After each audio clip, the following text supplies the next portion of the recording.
Today I'm going to demo you guys my forearm workout I've been doing for the last 5 or 6 months. Really enjoy this workout. Forearms are one of my favorite areas to train. Just fun to get a good pump in your forearms and just see them blow up like Popeye. And definitely is good for elbow health and wrist health as well, just having strong forearms, strong finger muscles and everything. It's going to help you be more resistant to injury and have a stronger grip, stronger handshake. Stronger grip is one of the main indicators of life expectancy, so it's really important to have a strong grip, and generally a strong grip kind of lends its way to everything else. If you have a strong grip, you will probably be stronger at everything else. A strong grip makes your shoulder more stable and just kind of radiates to the whole body. So really love grip training and forearm training. It gets neglected in a lot of people's programs, or they think doing deadlifts or doing certain dumbbell or barbell movements is getting grip strength in there, and it definitely is. But if you want to balance it out a little more and fully strengthen it, do this program, see what you think. So just a brief overview. I'm going to do 1 minute hangs, and I got a little asterisk here, so I'm going to switch this out 2 different times. Okay, 1 minute hang on a pull-up bar, then I'm going to do about 20 to 30 finger extensions with a little rubber band, and then I'm going to do pronation and supination. Then I'm going to do wrist flexion and extension, and then levers and reverse levers. And then I'm going to repeat this 1 time, but the hangs I'm going to repeat 2 times. I'm going to switch it up a little bit. I'm going to do 1 minute kettlebell hold with a 106-pound kettlebell, and then a 30-second hold with a 2x4 on my pulley system here. So I'm going to run through it all. I'm not going to hold for the full minutes on camera just to keep this video kind of short, and I don't want you guys to have to watch my 20-minute video of me hanging for a minute and then holding a kettlebell for a minute. I'll just kind of give you the brief overview. So first up,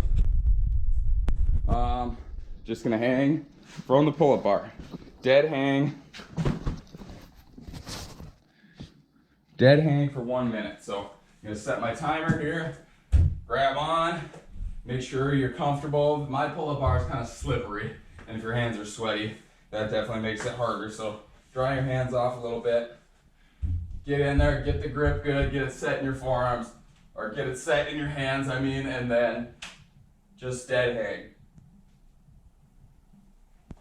You can do an active hang if you want to. I usually just do a dead hang because it's a good stretch for the shoulders and scapula and spine and everything. But if you want to do an active hang where your shoulders are protected, that's fine too. But if you're going to mix it up, I would probably dead hang about 80% of the time, and then do that active hang where your shoulder blades are pulled down about 20% of the time. So that is the first one. All right, so after you hang, I like to do something just to open up the fingers. So these are like little rubber bands. Actually, they're quite big rubber bands from Iron Mind. I got these on Amazon, but if you don't want to seek these out specifically, you can just go to the grocery store and buy like stalks of broccoli or something like that come with a rubber band on them. And they're like kind of a bigger, thicker rubber band. And just buy like 4 or 5 stalks so you can have 4 or 5 rubber bands for multiple resistance levels. So starting out, just use 1 or 2 of them and then add on as you get stronger. So I like to do about 20 to 30 of these just so you get like a good pump going. And then I like to finish with about a 15-second hold, just holding them open. So obviously you're hanging from a pull-up bar, your grip is just like static there. You just close your hands for a long period of time. So holding these open is kind of a good counteraction to that, training the opposite muscles. All right, next up is pronation, then supination. If you don't know what this is basically just turning the wrist over or up. So my favorite way to do this is on the glute ham developer here. And I'll take a kettlebell. So this one is a 26-pound kettlebell. This is pretty heavy. I started out with a 15 and then just added reps until I get to this one. So in this little rope here, you could probably find like a dog toy that's pretty similar to this rope. Otherwise, I ordered this one from Amazon too. And this is just like something that you tie around your curtains to make them stay. So it works pretty well for this actually. It's got the 2 knot ends here. So what I'm going to do, I'm going to come over like this. I'm going to let it pull my wrist all the way over, and then I'm going to rotate it up like this.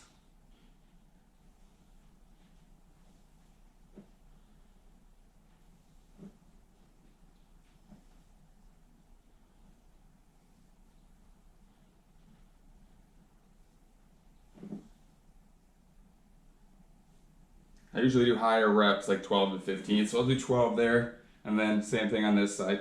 So I'm like this, I'm letting it turn. And it kind of helps too if you're not totally upright. If you lean into it a little bit, you get a little bit more turn on there, and then rotate it all the way up.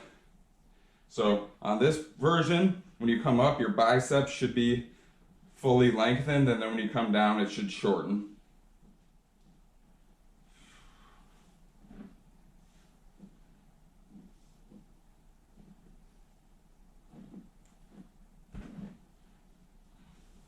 All right, there's 12, and then this time I'm gonna hold my wrist the opposite way, and I'm gonna lean over to the side again, so it's, this time my bicep is fully lengthened here, and then I'm gonna rotate it so that it shortens. Now if you're doing this upright, it's really tough to get it, but if you're leaning over to the side, it makes it a lot easier. Still very challenging, but it makes it possible to do it when you're at that angle. Okay, 12, and then I'm gonna go same thing this side. 1, 2, 3, 4.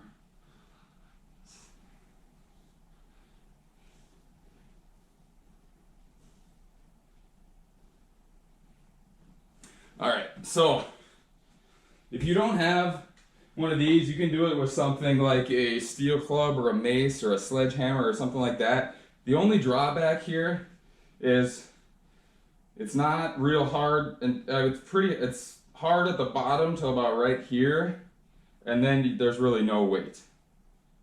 So, I mean, it's good to do it this way, but when the kettlebell's hanging over here, even at the top here, you still got a good resistance where the kettlebell's down here still. So that once you turn this one straight up, there's really no resistance anymore. So that's why I like doing it with the kettlebell a little bit better. All right, next up is wrist flexions and wrist extensions.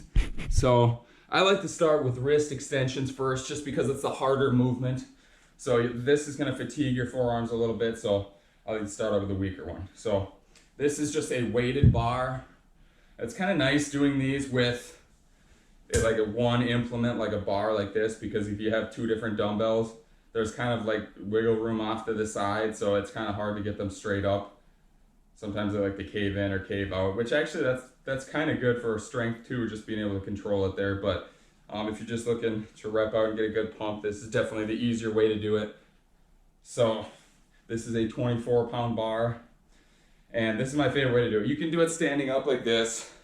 That's good. But again, this way, when you're back like this, the resistance is greater on the bottom here, and you have more of a range of motion. If I'm standing right here, my wrist is basically at neutral. If I lean back a little bit, my wrist is just barely past neutral, and I'm really not getting that much range of motion. If I'm sitting back like this, my wrist is hanging almost 90 degrees down, so I get a lot more range of motion there. So I'm gonna do about 20 with these.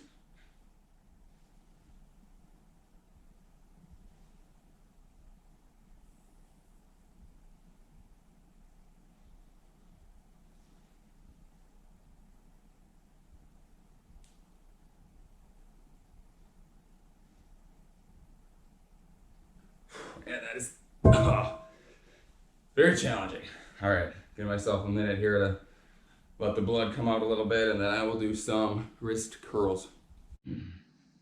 All right, so wrist curls next. This is a 36-pound bar. You could use a barbell. That's even heavier, so you're gonna have to probably lighten the reps up a little bit. You could use dumbbells and do either 2 at a time or 1 at a time. I also like that. So I'm gonna try to do about 20 here with this also, and I find it kind of uncomfortable to put my hands on my knees here like this. And it kind of puts, your knees kind of put pressure on the backs of your arms a little bit here. So I just like to do it right in between here. So, and I really like to let it come all the way down into the fingers.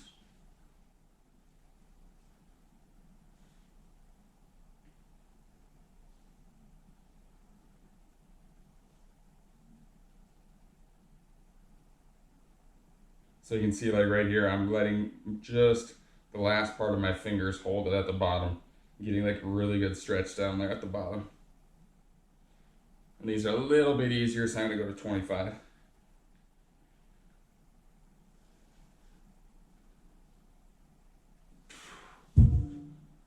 All right, next up, lever and reverse lever.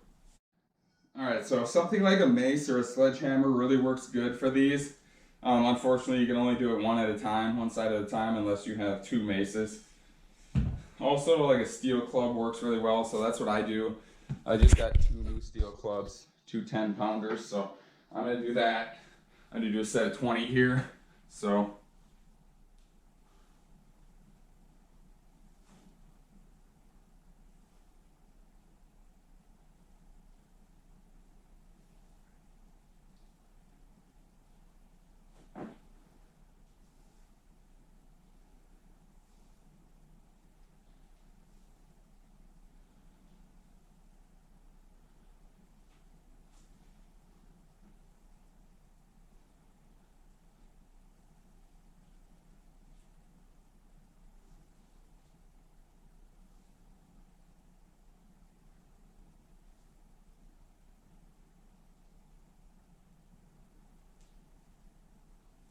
Another thing you can do for these, you can grab dumbbells, like 10-pounders or something like that, and then just kind of clasp the one side of the dumbbell, not the handle, but like the actual weight on the side. You can clasp it like that and then do it like the same way you're doing these. So that is the lever.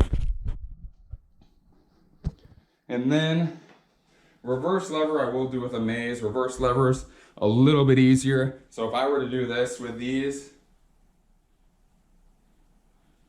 it's pretty easy to do 20. So I'm gonna grab the mace for this one. And then obviously this is a 7-pound mace, but actually it's 10 pounds. I thought it was 7. Okay, it's a 10-pound mace, but there's really unlimited variability in resistance here because the farther you grab up, the harder it gets. So you're just gonna find that sweet spot where you can do 20, or you can do 15 here. A lot of times I'll do 15 too.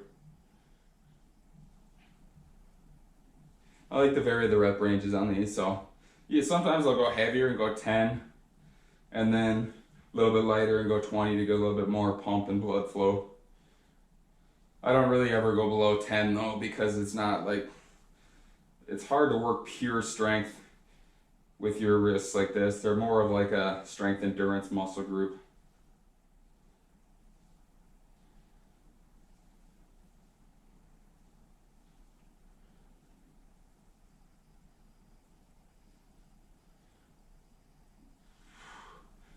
All right, I'm gonna finish the other side there, and then I'll show you what I'm gonna do to alternate this. All right, so I did the hang, the finger extensions, pronation, supination, wrist flexion extension, lever, reverse lever. So I'm gonna repeat this, but I got the asterisk here like I said before. So I'm gonna do a 1-minute kettlebell hold. And this is gonna be with a 106-pound kettlebell. Used to do it with the 88-pounder, so I graduated after I got stronger. But you can do this with anything, dumbbell, kettlebell, sandbag, bucket of water, whatever. Just make sure that it's a little bit thicker grip. You don't want to have, like if you did go to Menards and just get a bucket and fill it with sand or something like that, that would work. But those buckets, they're just, the little handle that you hold onto is so tiny, it's really easy to kind of just fit it into the crease there. It's going to increase your grip strength, definitely, but the thicker implements are going to be a lot harder. And this one is absolutely brutal. This is definitely the hardest part of the workout.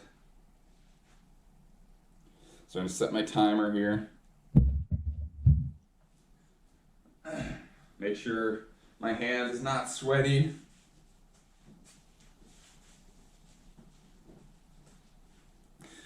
All right, so I got my timer set for 1:10. So I got time to get in place here. What I'm gonna do, I'm gonna kind of get into like a staggered lunge stance here. And then grab and stand. So holding it right in between your legs here. You wanna keep your shoulder from rolling forward.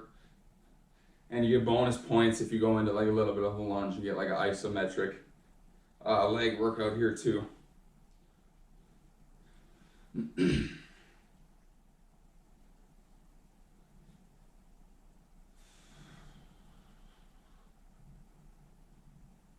Halfway done.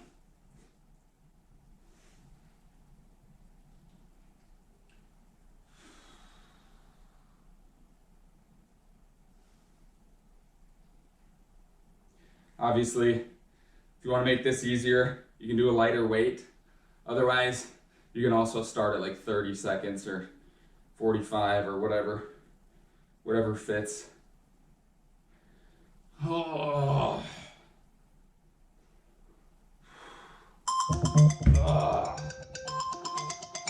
God, that sucks. Alright guys, so I ran through this one more time. The finger extensions, pronation, supinations, wrist flexion extension, lever, reverse lever. So that's 2 times total, and then I did a 1 minute hang, 1 minute kettlebell hold with each arm. To finish this workout up, I'm doing 30 seconds with a 2x4 hold.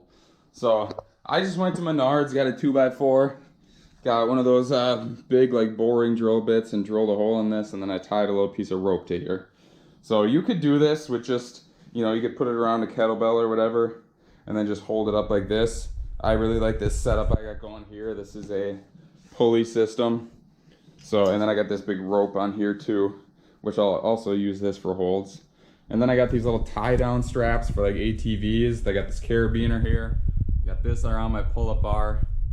And then I got a 75-pound Onyx Gorilla kettlebell on there. Same thing here, big carabiner, and then a tie down strap. So what I'm gonna do here for this final variation, I'm gonna hook this 2x4 up to this carabiner here.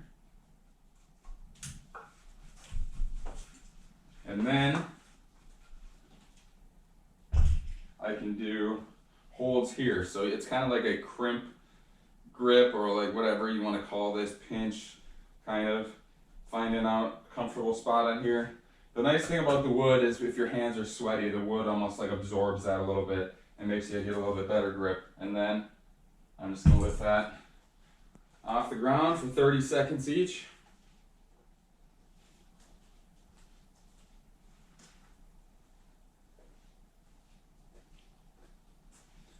Alright, so I'm gonna set my timer to 40 seconds.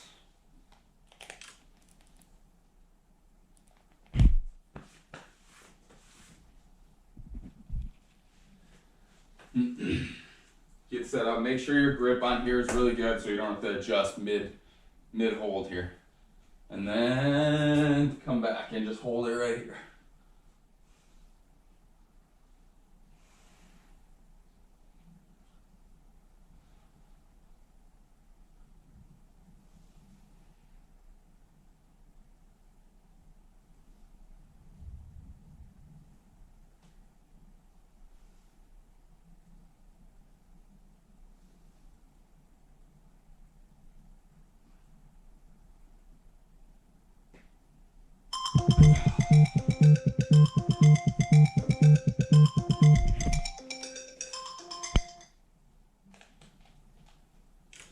Alright guys, so that's pretty much it for my forearm workout. Obviously I got to do the other side here, but I'm not going to film that just to keep this video a little bit shorter. So these are just some ideas for you guys to train all different aspects of the forearm here. You can play around with different loading stuff, different tempos. It's all going to be determined by what you have, but you know, you can get creative, use different stuff. I try to keep the reps like 8 to 25 in that general region. I like to explore some of the higher reps and then keep it kind of lower. I don't ever really go below 8 reps though, just because it's kind of, like I said, a strength endurance muscle. You know, you're not really 1 rep maxing your wrist pronation or supination or anything like that. And those rep ranges kind of benefit strength, but also like a little bit of endurance and hypertrophy. So if you think about it, everyone likes to look like they lift. So if you're wearing a baggy t-shirt or something like that, the only thing people really notice is maybe your traps, your neck, or your shoulders in that t-shirt. Otherwise, if it's got sleeves, the only thing people can really see is your forearms. So, I mean, you can tell someone who lifts if they got a big set of forearms. And, you know, this workout here, after doing this for 6 months, definitely noticed my forearms look bigger, fuller. And the good thing about this workout too is you're working every muscle here. So it really is like a 3D effect. It builds your entire forearm, not just your flexors, not just your extensors. It works the whole thing. So yeah, it's always nice to look like you lift, and clothing hides a lot of it, but the forearms can definitely show through there. And for you guys that don't have a whole lot of equipment either, one thing you can play with is tempo. So even if you got something light here, like I got this little 4-pound hammer, I'll do some stuff with sometimes. So let's say like if I was to lever this, if I levered this, you know, I could probably do it 40 or 50 times. But one of the reasons why this is easy is because you get like a hard, good first contraction there, and then the momentum just carries it a lot of the way. So if you have a lighter weight, one thing you can do is play with the tempo, and instead of going huh and getting like that quick, strong contraction and then just riding the momentum the rest of the way up, you can go super slow. So not ever generating any momentum there. And then lowering it down slow. And you can even do isometric holds, like let's say you lift it up some of the way, hold for 10 seconds, lift it up some more of the way, hold for 10 seconds, finish it, come back down, slow, slow, slow, no momentum. That makes it a hell of a lot harder when you're not getting that momentum in there. So that's a way to do it if you guys don't really have a whole lot of weights at home. If you just need to make the lighter weights feel like they're harder, play with the tempo like that, play with some static holds. I hope you guys enjoyed this forearm workout. I really enjoy it. It's just a fun workout to do. It makes you feel badass when your forearms are all pumped up and the veins are spitting out, and it feels cool. It's a fun little workout. Something I really enjoy doing, and I hope you guys enjoyed it. Thanks for watching, and stay tuned for some more home workout videos. I'll see you guys next time.